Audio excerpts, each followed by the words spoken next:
ప్రతి మహిళకు పోషకాహారాన్ని అందించడంతో పాటు అవగాహన కల్పించాలని ఉద్దేశంతో కేంద్ర ప్రభుత్వం ఒక బృహత్తర కార్యక్రమాన్ని తీసుకురావడం జరిగిందని రాష్ట్ర మహిళా కమిషన్ చైర్పర్సన్ గజ్జల వెంకటలక్ష్మి పేర్కొన్నారు. తూర్పుగోదావరి జిల్లా రాజమహేంద్రవరంలో జరిగిన పలు అధికారిక కార్యక్రమాలకు ఆమె హాజరయ్యారు. ఆర్ఎండ్బి అతిథి గృహంలో ఆమె మాట్లాడుతూ రాష్ట్రంలో మహిళల అభివృద్ధి సంక్షేమం కోసం చర్యలు తీసుకుంటున్నామన్నారు. ప్రతి మహిళకు పోషకాహారాన్ని అందించడంతో పాటు అవగాహన కల్పిస్తున్నామన్నారు. వరుసగా 7వ ఏడాది పోషక మా క్రమాన్ని నిర్వహించుకుంటున్నామన్నారు. ప్రతి ఏడాది పోషణ్ మా ద్వారా గర్భవతులకు, బాలింతలకు, యుక్త వయసు బాలికలకు పోషకాహారాన్ని అందించడంతో పాటు సీమంతాలను కూడా జాతీయ మహిళా కమిషన్ ఆధ్వర్యంలో నిర్వహిస్తున్నామన్నారు.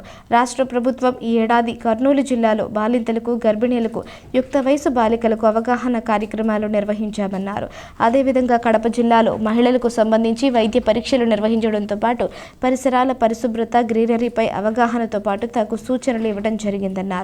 జాతీయ మహిళా కమిషన్ ఆధ్వర్యంలో రాష్ట్ర మహిళా కమిషన్ సూచనల మేరకు ఉమెన్ ప్రిజన్స్లో హెర్బల్ ప్లాంటేషన్ ఏర్పాటుకు చర్యలు చేపట్టడం జరుగుతోందన్నారు. ముఖ్యంగా కడప, నెల్లూరు, రాజమహేంద్రవరం జైళ్లను పరిశీలించామని అక్కడ పోషణ కార్యక్రమాలను నిర్వహించడం జరుగుతోందన్నారు. ఐసీడీఎస్ పీడీకే విజయ్ కుమారి, మహిళా jail superintendent Vasanthakumari, women's commission legal కౌన్సిలిస్ట్ ఏ పూజిత, వి నాగమణి తదితరులు పాల్గొన్నారు. ఈరోజు తూర్పుగోదావరి జిల్లా రాజమహేంద్రవరంలోని ఉమెన్ ప్రిజన్స్ని విజిట్ చేయడం జరిగింది. రాష్ట్రీయ పోషణ్ మా 7వ పోషణ్ మా సందర్భంగా గవర్నమెంట్ ఆఫ్ ఇండియా పోషణ్ మాను చట్టం చేసి ప్రతి ఒక్క మహిళకి పోషకాహార విలువలు అందించాలని, పోషకాహారం గురించిన అవగాహన పెంపొందించాలని ఒక బృహత్తర కార్యక్రమాన్ని తీసుకురావడం జరిగింది. ఇప్పుడు వరుసగా 7వ సంవత్సరం ఈ పోషణ్ మా అన్నది జరుపుకోవడం జరుగుతుంది.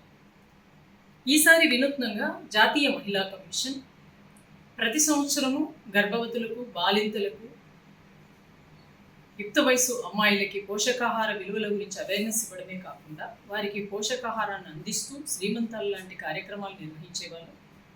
ఆంధ్రప్రదేశ్ మహిళా కమిషన్ ఈ సంవత్సరం కూడా కర్నూలులో పోషణ్ మా కార్యక్రమాన్ని బాలింతలకు ఐసీడీఎస్ ద్వారా బాలింతలకు, గర్భవతులకి శ్రీమంతాలు చేస్తూ పోషకాహారాన్ని విలువలను గురించి ఒక కార్యక్రమం నిర్వహించడమే కాకుండా కడప జిల్లాలోని కడప మహిళా ప్రిజన్, ఉమెన్ ప్రిజన్లో అక్కడ కూడా వారికి సంబంధించిన ఆరోగ్యానికి సంబంధించి కొన్ని వైద్య పరీక్షలు నిర్వహించడం, వారికి పరిసరాల పరిశుభ్రత గురించి, అదేవిధంగా గ్రీనరీ గురించి అక్కడ ఏమైనా ప్లాంటేషన్ ఉందా లేదా, వారికి లేకపోతే మేము ఈ సంవత్సరము జాతీయ మహిళా కమిషన్ ఆదేశానుసారం రాష్ట్ర మహిళా కమిషన్ ఈ సంవత్సరం హెర్బల్ ప్లాంటేషన్ ప్రతి ఉమెన్ ప్రిజన్స్లో చేయడం జరిగింది.